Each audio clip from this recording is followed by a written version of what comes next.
Selamat jumpa kembali pada kelas kreatif yang ke-111. Saya Dani Wahyu Munggoro dari Inspirasi Tanpa Batas atau Inspirit. Edisi kali ini kita akan belajar tentang bagaimana sebenarnya kita bisa mengatasi krisis yang akan dihadapi oleh berbagai negara, baik tahun ini, tahun depan, bahkan ada orang yang menyampaikan bukan sekedar 1 atau 2 semester, ada kemungkinan 2 semester itu akan mengalami krisis yang cukup parah. Untuk organisasi masyarakat sipil, itu juga menjadi masalah yang luar biasa karena mau tidak mau, pada saat kita merencanakan rencana strategis atau theory of change, kita selalu memiliki asumsi kaitannya dengan landscape dunia. Nah, saya akan mengundang Lexi Cokro Leksmono, kawan lama yang sudah tinggal lama di Inggris, untuk berbagi pengalaman bagaimana kerajaan Inggris itu mempersiapkan diri, merespon, dan sebenarnya apa yang membuat mereka bisa mengatasi krisis yang dihadapi saat ini, terutama misalnya dengan perang Ukraina dan Rusia. Dan saya akan undang Lexi Cokro Leksmono. Ke Lexi, apa kabar Lex? Baik, terima kasih. Salam dari sini yang sudah mulai dingin. Kangen saya sebenarnya sama Lexi, kita cuma bisa main di WA group ya, tapi juga gak sempat ngobrol panjang tuh. Lex, sebenarnya saya ingin tadi, kalau sebagai orang yang tinggal di Inggris, itu kan sangat mengalami ya, perubahan-perubahan kekinian gitu, yang dialami misalnya di Eropa atau juga dekat dengan Rusia dan sebagainya. Saya ingin tahu bagaimana sih kawan-kawan di Inggris gitu melihat situasi sekarang. Secara umum terus terang aja, karena sebetulnya kalau dibilang bahwa perang itu perang Ukraina, ini sudah mulai dengan perang Eropa begitu. Karena yang kita lihat di sini adalah kita sudah siap untuk perang gitu, dalam arti bahwa kalaupun besok kita diserang dengan misalnya senjata nuklir, itu sudah dipersiapkan. Kita harus udah tahu tuh bunkernya yang mana kita pergi gitu. Jadi hal-hal yang seperti misalnya ketahanan pangan, hal-hal yang mengenai keselamatan dari sebagian besar masyarakat itu sudah dipertimbangkan semua sekarang di sini. Karena memang ini adalah ancaman yang nyata gitu. Karena bagaimanapun juga ke dalam dunia yang serba otomatis nih, satu nyerang di sini udah secara otomatis kirim lagi gitu loh, baik untuk intercepting atau memang untuk menyerang gitu. Nah itu cuma perlu satu orang pencet tombol, itu terjadi gitu. Nah kalau kita lihat khususnya untuk Inggris ataupun untuk seluruh Eropa gitu, yang paling terasa di sini itu adalah kurangnya pasokan energi. Karena terus terang untuk EU, bukan untuk Inggris ya, untuk EU itu hampir negara-negara kayak Jerman itu 90% tergantung sama Rusia. Bayangkan tiba-tiba dia harus bisa memasok 90% energi yang selama tergantung pada Rusia dalam semalam. Itu kan susah gitu. Inggris beruntung karena selama ini yang paling dia beli itu adalah 5% dalam bentuk gas alam. Jadi sebagian besar itu kita masih di Inggris ini masih bisa memasok baik dari Amerika, Norwegia maupun dari tambang minyaknya di Laut Utara. Itu beruntung. Jadi terus terang tidak terlampau terpengaruh oleh kekurangan energi. Tapi satu yang jadi masalah, sistem ekonominya tergantung dari karena liberal kan. Jadi selama ini dia bebas aja gitu. Kalau umpamanya ada pasokan dari mana, kalau itu lebih murah dia beli. Kalau itu mahal harus dia beli juga.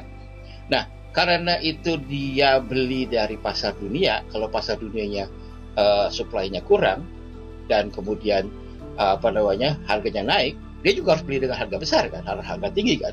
Itu yang membuat krisis krisis kemampuan hidup dari sebagian besar masyarakat di sini, karena bill listrik saya misalnya naik dari satu bulan itu biasanya 150 pon, kemarin tiba-tiba jadi hampir 500 pon gitu. Nah itu sebulan loh, bayangkan. Jadi banyak orang yang tidak bisa membayar bilnya gitu. Nah, jadi masalah di sini adalah namanya pemerintah itu betul-betul memberi kehidupan kepada masyarakatnya. Dalam arti bahwa kalau itu tidak mampu dibayar oleh masyarakatnya, siapa yang harus bayar? Pemerintah. Nah, itu yang berat buat pemerintah karena dia baru keluar dari COVID. Nah, terus terang COVID selama hampir 2 tahun itu semua orang yang kerja yang selama ini harus lockdown itu digaji oleh pemerintah. Bayangkan, hampir 2 tahun semua orang yang bekerja digaji oleh pemerintah. Itu kan utang semua. Ya enggak? Udah harus bayar utang itu, harus bayar harus memberi kehidupan kepada masyarakat, masih lagi harus mendapatkan dampak dari Brexit. Itu kan kalau Brexit kan self-inflicted, salah sendiri kenapa keluar dari EU gitu kan. Jadi semuanya sekarang kalau kita bisnis sama EU kita lebih mahal gitu. Nah, itu udah triple whammy kalau di sini, triple whammy yang bikin jadi orang itu sulit hidup. Ingat, sulit hidup tidak berarti tidak bisa direfleksikan seperti di Indonesia. Sulit hidup di sini diatur oleh pemerintah karena ini adalah negara yang memberikan jaringan sosial dengan baik. Jadi tidak ada orang yang bisa akan lapar maupun tidak punya rumah, tidak bisa beli baju, itu semua diberikan oleh pemerintah. Setiap orang Inggris itu berhak mendapatkan minimal 150 pon per minggu. Jadi kalau orang katakan yang katanya di koran Indonesia kan ada yang makan setip, ada yang jadi pelacur, ada yang itu pilihan hidup. Emang dia mau makan setip karena dia mau jadi pelacur, karena dia dapat uangnya cuma dipakai buat apa kita nggak tahu gitu loh. Betul bahwa ada orang-orang yang tidak berhak mendapatkan benefit itu. Imigran gelap misalnya, ya tentu saja dia nggak dapat benefit dong, karena dia imigran gelap. Yang bapak ibunya pemabok, jadi anaknya nggak bisa makan, ya jelas lah kalau dia nggak bisa makan ya dia makan setip kan gitu. Ya, itu yang jadi masalah. Tapi itu yang penyebabnya gitu. Nah, kalau sekarang kita kembalikan, bagaimana yang akan datang di dunia ini? Gitu. Kita di Inggris ini karena memang anggota NATO gitu.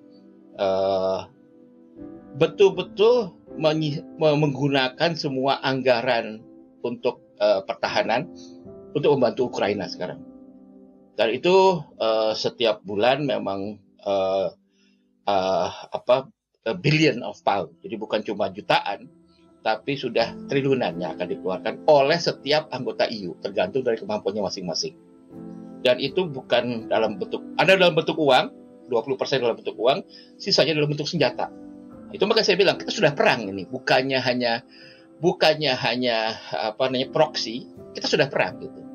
Cuma yang curangnya adalah yang perang orang Ukraina, senjatanya semua dari NATO gitu. Nah, dalam hal ini memang dampak yang paling juga kita hadapi, yang paling berat adalah karena 40% dari gandum itu kan memang dari Rusia, dari Ukraina kan, makanya harga gandum tinggi gitu. Nah itu juga untuk semua yang pakai gandum jadi mau bikin spaghetti, mau bikin roti, mau bikin apa saja yang berbasis karbohidrat, semua jadi mahal dan karena suplainya sedikit, jadi demand-nya tinggi dan lagi-lagi kita bayar dengan harga lebih tinggi. Nah, sebenarnya kalau dalam hitungan ya di dalam keseharian, karena saya ingin membandingkannya itu dengan situasi kita di Indonesia. Nah, kalau di Indonesia kan ini sebenarnya dari pengalaman COVID ya, itu kan ada satu situasi yang sebenarnya seperti apa ya? seperti gotong royong gitu, Lex. Jadi kalau saya nggak bisa makan ya tetangga bisa ngasih makan. Ada satu komunitas di Jogja itu yang namanya Sonjo gitu ya. Itu bisa, walaupun pasar nggak jalan, mereka sebenarnya bisa cerita ke komunitas yang kecil itu sekitar ya beberapa ribu orang yang kemudian cerita, saya hari ini masak gudeg ada 5 paket, siapa yang mau beli gitu. Jadi ada model-model ekonomi gerilya gitu ya yang untuk survive-nya gitu. Saya butuh peti mati gitu. Itu ya langsung ada, ada nih satu gitu. Jadi situasinya ada, saya dengar tuh ada 30 WA grup Sonjo yang sangat spesifik orang-orangnya. Jadi ada yang khusus vaksin, ada yang khusus misalnya obat-obatan, ada dan sebagainya. Dan mereka menjadi satu cara merespon yang saya tangkap menjadi karakteristik kita di Indonesia yang si social cohesion atau social solidarity-nya itu negara nggak membantu mereka bisa survive gitu karena mereka punya pertahanan tradisional seperti itu. Nah kalau dibandingkan di Inggris itu tadi kan semuanya diurus negara, Lex. Nah apakah ini memang menjadi representasi seberapa kuat sih sebenarnya semacam Inggris ya merespons situasi krisis ini kalau berkepanjangan? Begini,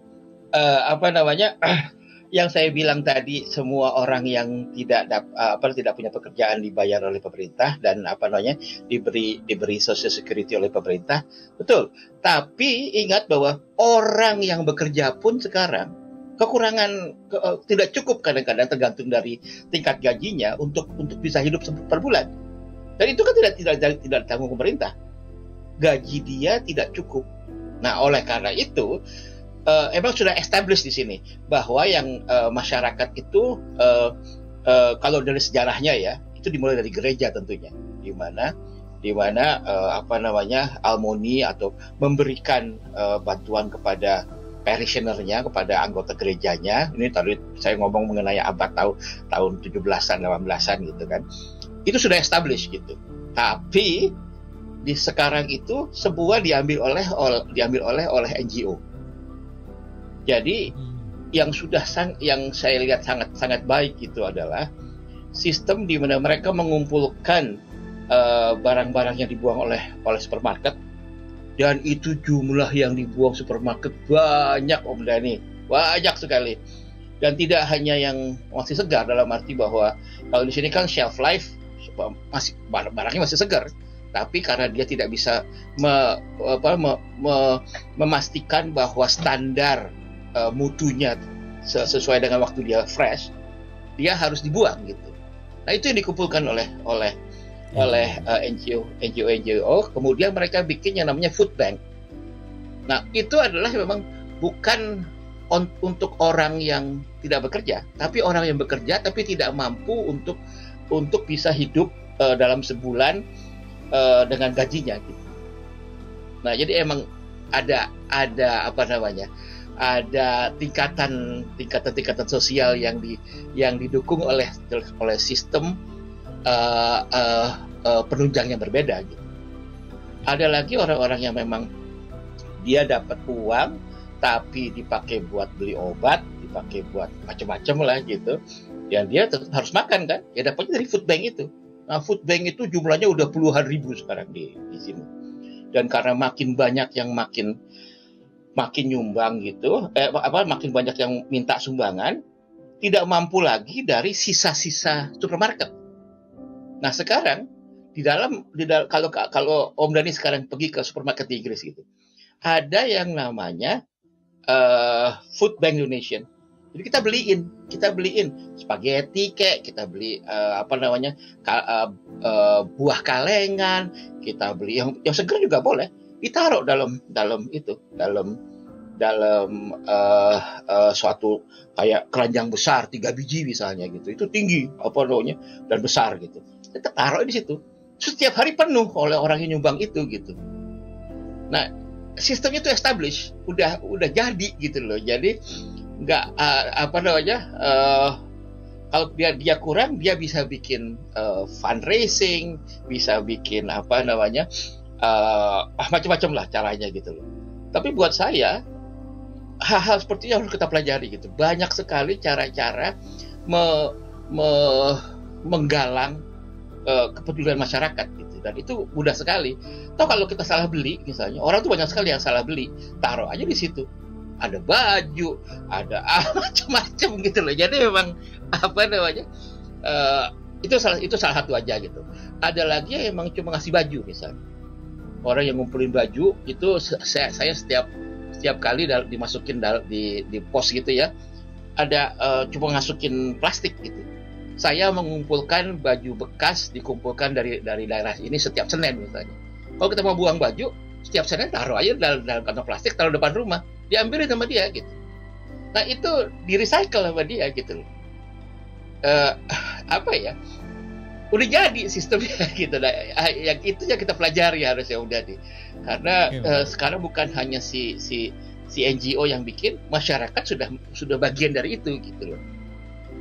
Nah, ya sebenarnya ini menarik kalau di dalam situasi yang krisis itu secanggih si sistem yang sudah established tadi, sebenarnya bahwa nilai-nilai sosial tadi ya, itu masih tetap ada yang kemudian diisi oleh kelompok-kelompok NGO ya, organisasi masyarakat sipil ini, dan juga oleh komunitas sendiri, karena memang untuk merespon situasi-situasi yang sebenarnya itu sangat nggak tahu apakah itu manusiawi atau memang semangat giving itu, memberi itu adalah bagian dari yang ada di semua masyarakat. Yang menjadi penting di sini sebenarnya bagi saya khususnya yang di Indonesia adalah bagaimana sebenarnya di dalam merespon situasi yang krisis seperti itu selalu punya harapan bahwa kita bisa memanfaatkan energi-energi yang ada di komunitas sebagai energi untuk bisa menyelesaikan bagian-bagian masalah yang tidak bisa diselesaikan oleh pemerintah.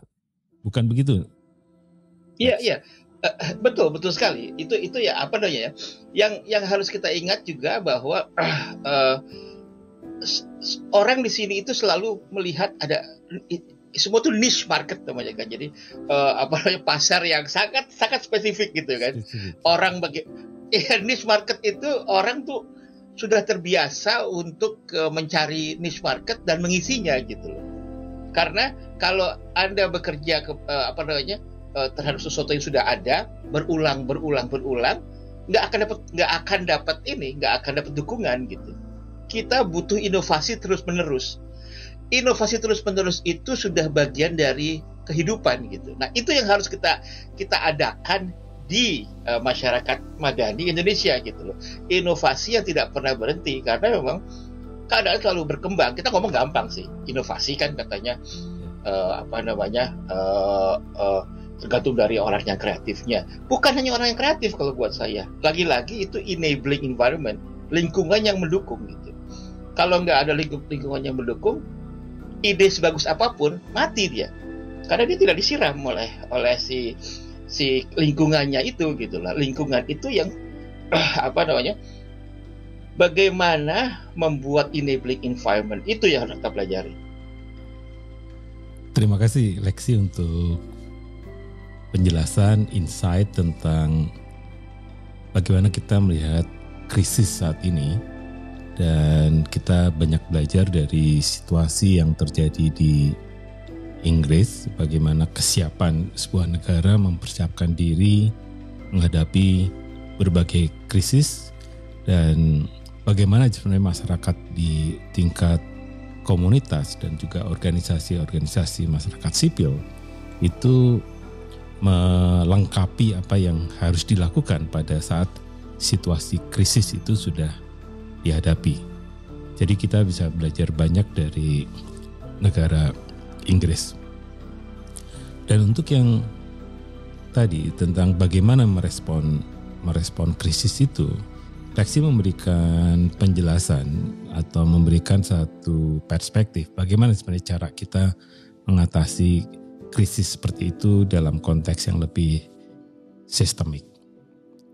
Nah, yang pertama tadi disampaikan bahwa bagaimana memberikan kebebasan, ya ada sebuah kebijakan yang memberikan kebebasan pada kelompok-kelompok peneliti, kelompok akademisi, kelompok-kelompok inovasi, dan kelompok-kelompok yang bisa memberikan jawaban pada situasi krisis, itu menjadikan mereka adalah organisasi-organisasi yang independen yang kemudian memberikan solusi yang berkenaan dengan apa yang seharusnya mereka pertanggungjawabkan dalam konteks keilmu pengetahuan.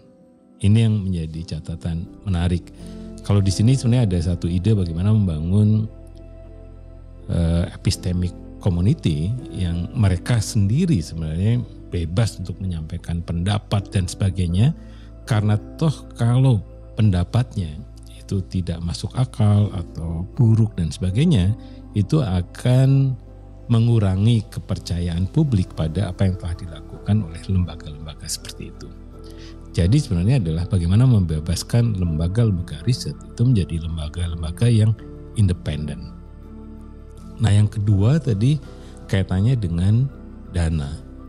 Bagaimana di dalam kegiatan-kegiatan inovasi untuk menghadapi krisis ini dibutuhkan juga dana yang bisa membiayai riset dan juga proses-proses inovasi yang dilakukan oleh para inovator tersebut. Jadi di sini perlu dilakukan berbagai cara untuk bisa menyediakan dana yang besar untuk bisa dipakai oleh para inovator menemukan jalan keluar dari apa yang kita hadapi saat ini. Nah, berbagai skema pendanaan saat ini sebenarnya sedang dipikirkan oleh berbagai pihak, ya, termasuk blended financial, ada impact investor dan sebagainya. Nah, yang ketiga sebenarnya yang kita bisa pelajari adalah di pemahaman Lexi, bagaimana sebenarnya para inovator ini memiliki living system, memiliki habitat, memiliki ekosistem yang sehat mulai dari belia.